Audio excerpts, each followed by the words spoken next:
तो आप कब से हैं राजनीति में? मैं राजनीति में स्टूडेंट लाइफ से हूँ, क्योंकि मैं अपनी यूनिवर्सिटी में प्रेसिडेंट था ट्वाइस। और जिस साल में यूनिवर्सिटी छोड़ रहा था तभी मुझे चरण सिंह जी ने बुलाया, और चरण सिंह जी के तब 30 MLA छोड़ गए थे। किस साल की बात है? ये दैट इज़ 1973। तो उन्होंने कहा सतपाल देखो बेईमान, मैंने पार्टी बनाई थी किसानों की, मुझे छोड़ दिया। मेरा हाथ पकड़ के उन्होंने बड़ा इमोशनल होकर कहा कि तुम इस पार्टी को संभालो, किसानों की पार्टी है, और किसी से बात मत करो। अभी जाके मेरी मीटिंग है शाम को 5 बजे जिम खाना में, उससे पहले अनाउंस कर दो तुम मेरे साथ हो, और किसी से मत मशवरा। जैसे उन्होंने कहा था वैसे ही किया, और नेक्स्ट डे आ गया कि मैं उनके साथ हूँ। उन्होंने सारी पार्टी मुझे सौंप दी, जनरल सेक्रेटरी बना दिया। उसके बाद उन्होंने MLA लड़ाया, तो मैं 26 साल की उम्र में 74 में MLA हो गया। फिर राज्यसभा का मेंबर हुआ 2 बार, लोकसभा का हुआ, मिनिस्टर हुआ, और अब गवर्नर हुआ। तो तब से लड़ाई झगड़ा कुछ ना कुछ चलता रहता है। बट होल टाइम पॉलिटिक्स में आ गया, फिर प्रैक्टिस वगैरह नहीं कर पाया। तो कैसे थे वो चरण सिंह? चरण सिंह जी वो अच्छे थे। तो उनकी दिक्कत क्या थी कि उनको किसी भी तरह प्राइम मिनिस्टर बनने का एक सपना देखते थे वो। हाँ। तो उसमें उन्होंने इधर उधर किया, और वो कल्चर्ड, ईमानदार, बहुत स्वीट आदमी थे। बट ये मतलब हमारे जो पॉलिटिशियंस है, काफ़ी लोगों को ये हो जाती है कि बस बनना ही बनना है। हाँ, मतलब सब कुछ कॉम्प्रोमाइज़ करके बनना है। मैं आपको कह रहा हूँ, आपकी पूरी जो स्ट्रेंथ है जो किसी के पास नहीं है, वो ये है कि मुझे कुछ नहीं चाहिए। इससे सामने वाले सब खलास हो जाते हैं। बट ये होता क्यों है कि मतलब इतनी मतलब इम्पेशेंस हो जाती है कि बस हर हालत में ही, मतलब काफ़ी पॉलिटिशियंस ऐसे होते हैं। आज़ादी के फ़ौरन बाद तो राजनीति एक तरह से कर्तव्य था, और लोग करते थे उसको उस तरह। फिर ये प्रोफेशन हो गया, और अब ये बिजनेस हो गया है।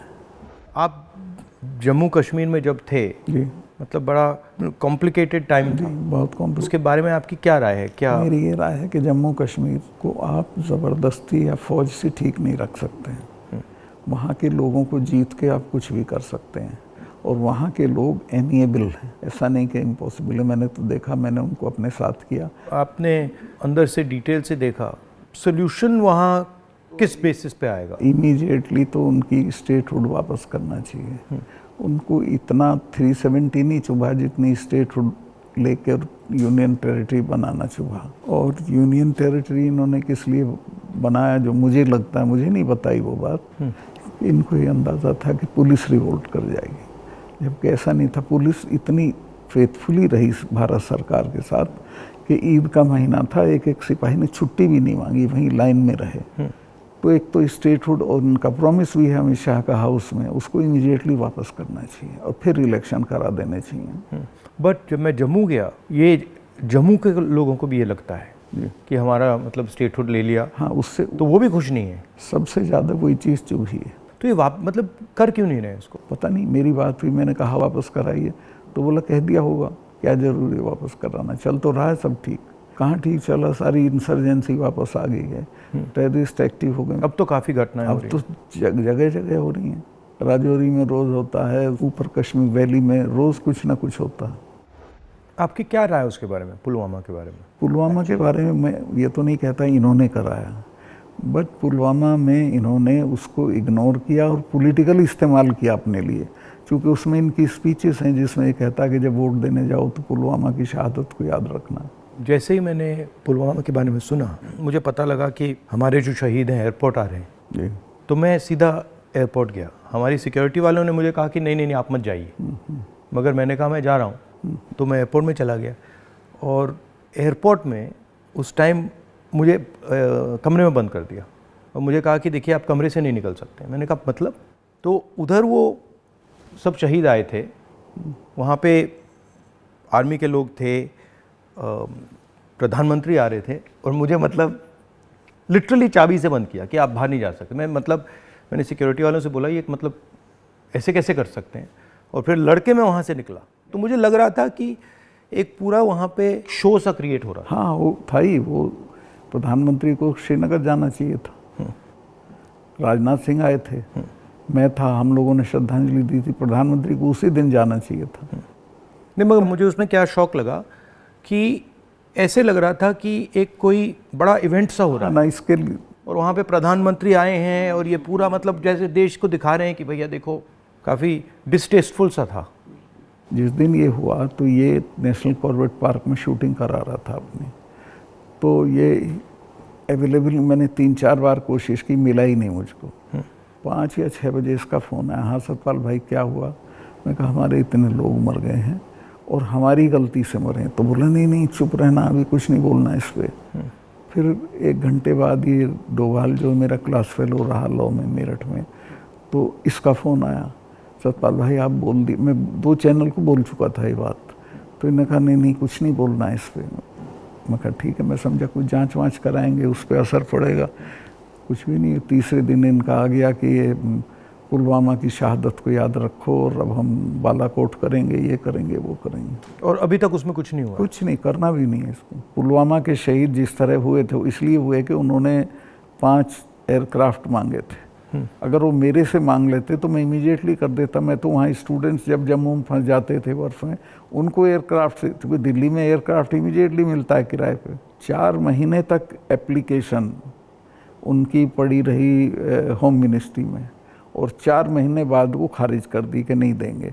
तब वो सड़क से चले। इतना बड़ा, मतलब 4 महीने के लिए वो चले ही नहीं? चले ही नहीं, इसलिए कि वो सड़क से चलना बिल्कुल इनसिक्योर होता है, वो उनके उसमें नहीं है सिस्टम में। 5 जहाज मांगे थे उन्होंने, वो नहीं दिए। 4 महीने तक लटकाए रखे। और तो 4 महीने के लिए क्या होल्ड पे थे? क्या होल्ड पे थे सब? मेरे सामने नहीं आई। अगर मेरे सामने आई होती तो मैं उसमें कुछ करता।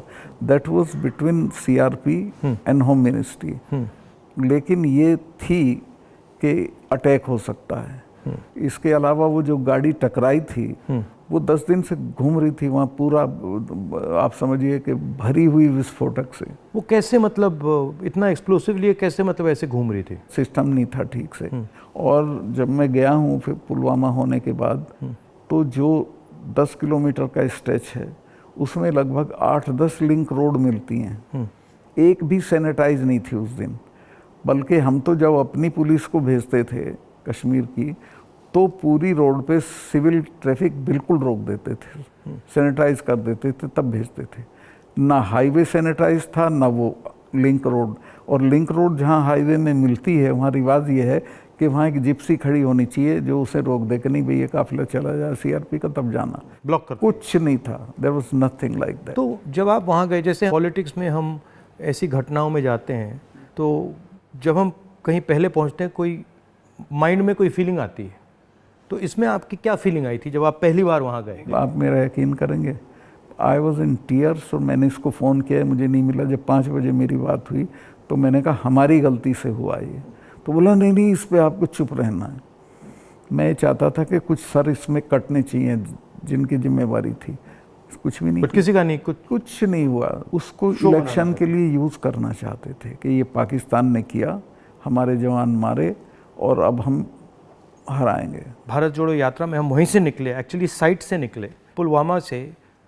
तो मुझे ये लग रहा था कि जो आपने बोला कि ऐसी जगह पे, स्ट्रेटेजिक जगह पे इतना एक्सप्लोसिव कहाँ से आ गया, कैसे आया, वो मेरे दिमाग में क्वेश्चन था। सारा पाकिस्तान से आया था, बट इतना 600-300 किलो। हाँ, ये बॉर्डर तो हमारा पोरस है, और ये इतना एक्सप्लोसिव इंडिजिनसली प्रोक्योर करते तो वो बात फैल जाती। ये 10-12 क्विंटल तो आया हुआ था, उसमें से ये गाड़ी पूरी भरी थी एक्सप्लोसिव से। और बताया मुझे जब मैं गया कि साहब ये तो 10-12 दिन से घूम रही थी गाड़ी। जो गाड़ी चला रहा था उसका भी, मालिक का, दोनों का टेररिस्ट रिकॉर्ड था। दोनों कई बार गिरफ्तार हो लिए थे, फिर छूट गए थे, फिर गिरफ्तार हुए थे, फिर छूट गए थे। अच्छा, तो उन पर कोई निगाह नहीं थी इंटेलिजेंस एजेंसीज की। यहाँ मीडिया में, मतलब मैं देख रहा था, यहाँ पे इतना बड़ा कास्ट सेंसस का मुद्दा है, बट अब आजकल बस इजराइल। कास्ट सेंसस को नहीं दिखा। मतलब जो, चाहे वो अदानी हो, चाहे वो कास्ट सेंसस हो, जो ज़रूरी बातें हैं उसका कुछ नहीं होगा, मगर इजराइल हो, बॉलीवुड हो, क्रिकेट हो, उस पर चलते जाएंगे। अदानी तो आपने इसके चिपका दिया, वो तो छूटेगा नहीं। गांव-गांव चला गया अदानी का। और लोग ये कहते हैं अदानी के यहाँ इसी का रुपया है। हाँ, वो 20,000 का आपने उठाया था, 20,000 को इतना बड़ा इन्वेस्टमेंट कहाँ से आएगा? कल ही एक स्टोरी आई है कि ये कोयले के प्राइस इन्फ्लेट कर रहा है। वहाँ से इंडोनेशिया से कोयला नाव में जाता है और यहाँ पहुँचते उसकी प्राइस इन्फ्लेट हो जाती है, और फिर लोगों को बिजली के लिए ज़्यादा रेट देना पड़ता है, मगर वो भी मीडिया ने कहीं नहीं उठाया। मुझे खबर ये दी गई कि जिस दिन मैं ये करण थापर का इंटरव्यू किया, इन्होंने बुला के सब चैनल्स को कहा कि खबरदार कोई रिपोर्टिंग नहीं होगी, और अतीक अहमद का केस हो गया और उसको 10 दिन तक हेडलाइन। मैंने वो देखा, मैंने अपनी बहन से कहा कि ये जो आपने पुलवामा की बात की है, इसके कारण ये किया गया है, हाँ, टोटल डिस्ट्रैक्ट करने के लिए। मैंने नोटिस किया जब आपने पुलवामा की बात की तो ये सब डर गए थे, लेकिन अतीक अहमद ने उसको 10 दिन तक खत्म कर दिया, ओवरशैडो कर दिया। बिल्कुल। भारत जोड़ो यात्रा में मुझे एक बात समझ आई कि कितना भी मीडिया पे कंट्रोल हो, अगर आदमी डायरेक्ट जनता के पास जाता है, हाँ, तो फिर कोई नहीं, तो नहीं चलता। जनता ओनली आंसर है, जनता के पास जाना। और अगर आप जनता के पास जाते हैं तो बहुत जल्दी जनता को बात समझ आ जाती है, वो टाइम नहीं लगता। नहीं, जनता तो अवेयर है देश में, ऐसा नहीं उन्हें मालूम नहीं है, बट उन पे कोई प्लेटफॉर्म नहीं है, कहाँ कहें, किसको कहें। उनके रिप्रेजेंटेटिव भी ऐसे ही गए गुजरे हैं सब। पहले मैंने पार्लियामेंट में स्पीच दी कास्ट सेंसस के बारे में।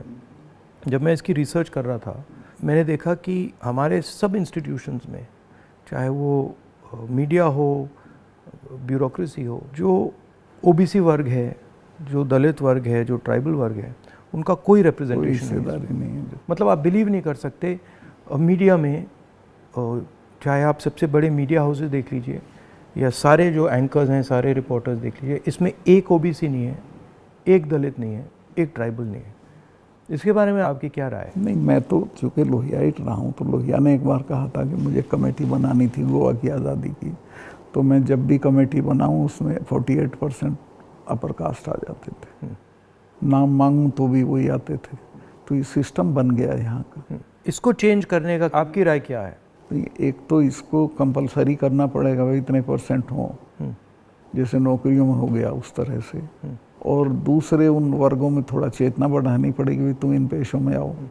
बट इसमें इंटरेस्टिंग बात यह है कि जो स्थिति है एक्चुअली इंस्टीट्यूशनल स्ट्रक्चर में हिंदुस्तान में, उसके डिटेल्स ओबीसी वर्ग को भी नहीं मालूम, दलित वर्ग को भी नहीं मालूम। आपने थोड़ा, मतलब मैंने तो थोड़ा सा छुआ है, बट एक्चुअली किसी को नहीं मालूम, पता ही नहीं है। सही कह रहे हैं। क्यों? क्योंकि पूरा जो इन्फॉर्मेशन का सिस्टम है उसमें कोई ओबीसी नहीं है, कोई दलित नहीं है, कोई ट्राइबल, वो भी उन्हीं के हाथ में है। तो एक प्रकार से लाउड स्पीकर ऑन कर देते हैं और इतना लाउड करते हैं कि कोई कुछ बोल नहीं सकता है। जैसे आपने पुलवामा की बात की, कास्ट सेंसस की बात की, अदानी की बात की, बस loud speaker, Modi ji loud speaker on कर देते हैं और जितना चिल्लाना चाहो चिल्लाओ, कुछ नहीं होता।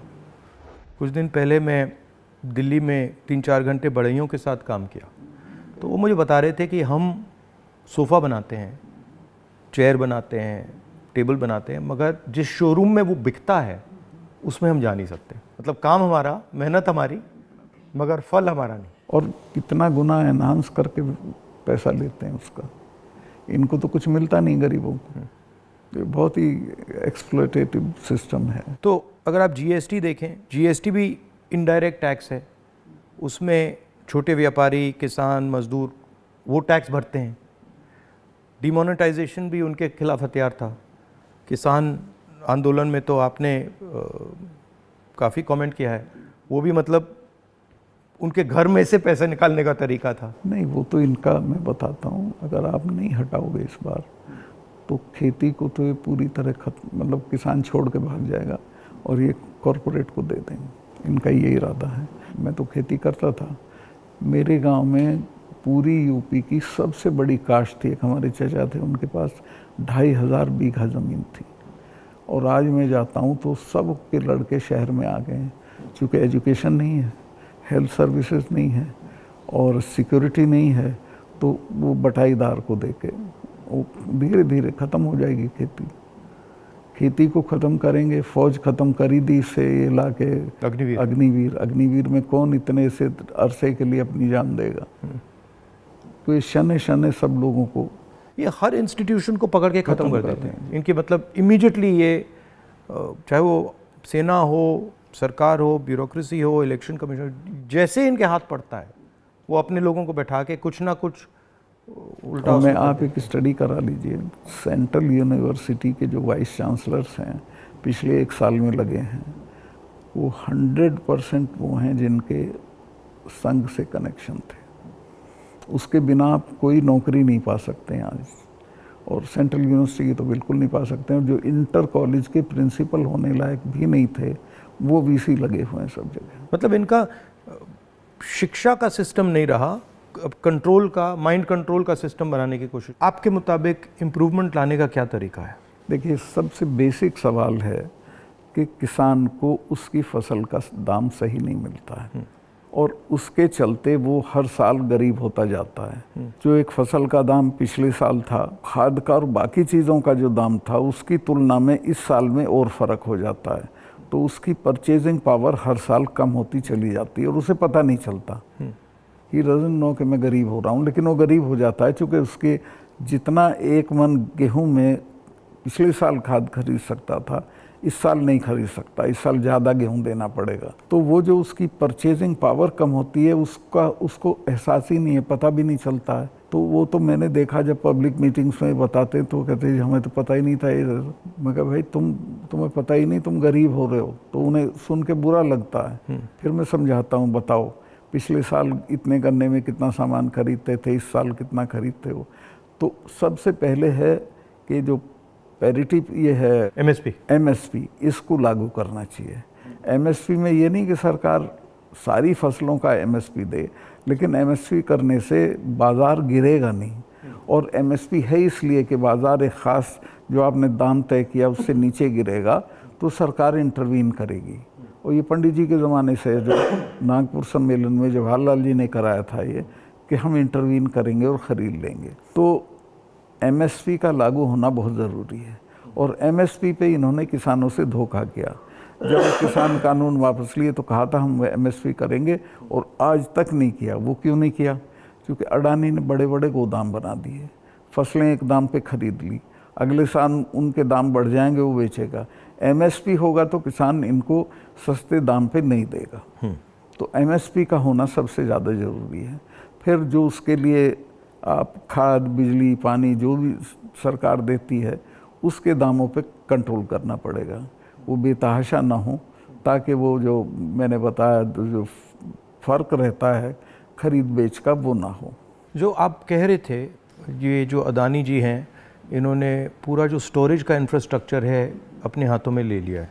इसका इफ़ेक्ट मैंने जम्मू कश्मीर में देखा, इसका इफ़ेक्ट हिमाचल में दिखता है, अलग अलग स्टेट्स में, हरियाणा, पंजाब में। हरियाणा में तो पानीपत में बड़े बड़े गोदाम बना दिए। तो पूरा मतलब इस जो स्टोरेज का इंफ्रास्ट्रक्चर ये कैप्चर कर लिया है।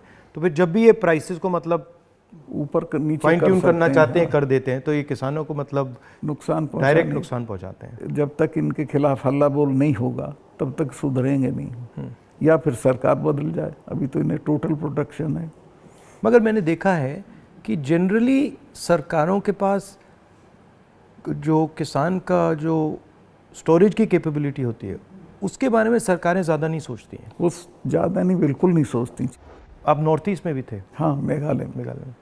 वो मुझे पनिशमेंट पोस्टिंग दी गई थी गोवा के बाद, क्योंकि गोवा में मैंने करप्शन के बारे में बहुत बोला था। लेकिन वो अच्छी गोवा से हटा दिया गया। हाँ, गोवा से हटा के नॉर्थ ईस्ट भेज दिया गया था। तो कश्मीर से हटाया, फिर गोवा से हटाया, फिर मतलब सब जगह 5 तबादले किए इन्होंने मेरे, जैसे सरकारी कर्मचारी के करते हैं।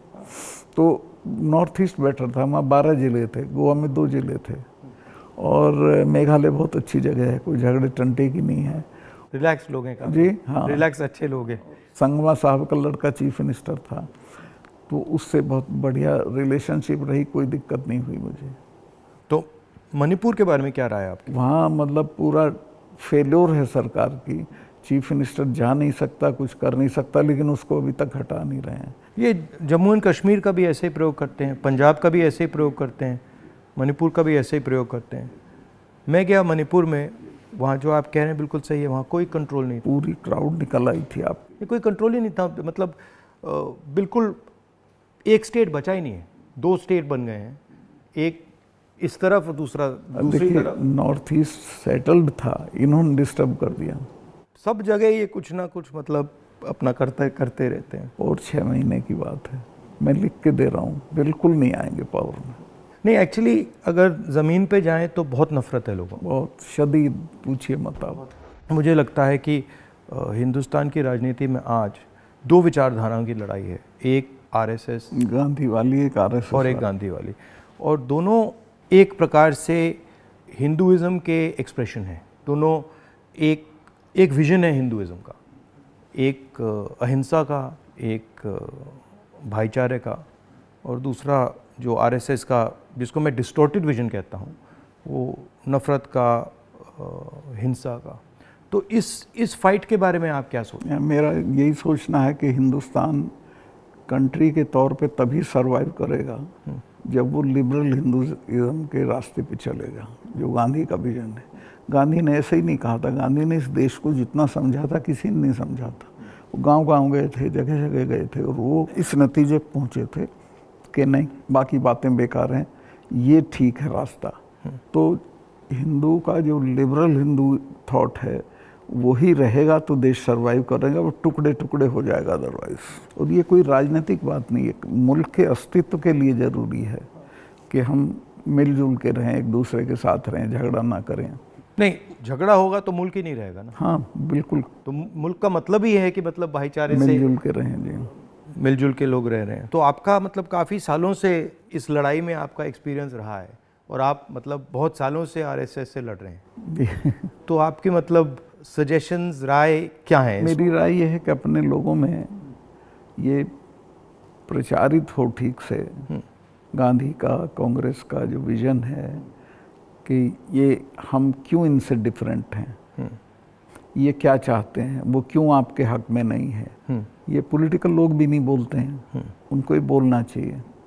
और जो आप कह रहे थे, जो क्रिस्टलाइजेशन होना चाहिए पॉलिटिकल लोगों की माइंड में कि भाई ये अब ये राजनीतिक लड़ाई नहीं है, अब ये आइडियोलॉजिकल लड़ाई है, वो क्रिस्टलाइजेशन इतना हो नहीं रहा है। वो नहीं हो रहा है, क्योंकि देखिए हिंदुस्तान का आदमी जो पॉलिटिक्स में एक्टिव है वो राजनीति तक और अपने तक एक्टिव है। वो एक तो पहले तो देश के बारे में उस तरह नहीं सोचता जैसे सोचना चाहिए, और वो जो ब्रॉडर इश्यूज़ हैं उन पे राय नहीं बनाता है, राय जाहिर नहीं करता है, उस पर खड़ा नहीं होता है। तो वो हम पॉलिटिकल लोगों को करना पड़ेगा। और इसमें यह भी है कि जो, जैसे मैंने कहा कि इंफॉर्मेशन का सिस्टम जो है आसानी से राय बनाने भी नहीं देता है, तो डिस्ट्रैक्ट करता रहता है। तो इंफॉर्मेशन का सिस्टम तो वन वे हो गया है, उसमें आपकी बात तो आएगी नहीं, जो दूसरी बात है वो आएगी। और लेकिन एक अच्छी चीज़ हुई है कि लोगों ने टीवी देखना बंद कर दिया, भरोसा चला गया है। इस वक्त हम लोगों की एक ही स्ट्रेंथ है, दैट इज सोशल मीडिया। हम लोगों की बात सोशल मीडिया से फैलती है। ये उसको भी रोकने के सिस्टम ढूंढ रहे हैं, कैसे रोका जाए, वो अभी नहीं हुआ है, लेकिन वो हमारी स्ट्रेंथ है। जो प्रिंटेड मीडिया है, इलेक्ट्रॉनिक है, सब को इन्होंने कंट्रोल कर दिया, वन साइडेड कर दिया। लेकिन अच्छी बात यह कि लोग भी उसको समझ गए हैं, तो इनकी बात को यकीन नहीं करते, वो कहते नहीं ये तो गड़बड़ है। आपने कहा कि सोशल मीडिया में मतलब हमारा थोड़ा सा असर है, बट मेरे अकाउंट्स को तो पूरा सप्रेस किया जाता है, जैसे चाहे वो मेरी यूट्यूब हो, फेसबुक हो। नहीं, आपके होगा, पर आपके समर्थन में जो लोग करते हैं वो उसे नहीं रोक सकते। मगर जो वही है आपकी स्ट्रेंथ। जो सेंट्रल मेरा अकाउंट है उसको तो पक्का रोकते, मेरा यूट्यूब अकाउंट को तो पूरा दबा रखते। मेरा भी कुछ नहीं है, कहीं कुछ नहीं आता है, लेकिन जो हम लोगों के पक्ष में बात बोलते हैं वो फैलती है। मैंने देखा है कि जब भी सरकार पे कोई प्रेशर आता है, जैसे अगर कास्ट सेंसस की बात हो, अदानी की बात हो, एमएसपी की बात हो, किसानों की बात हो, तो ये कोई ना कोई गिमिक निकाल देते हैं।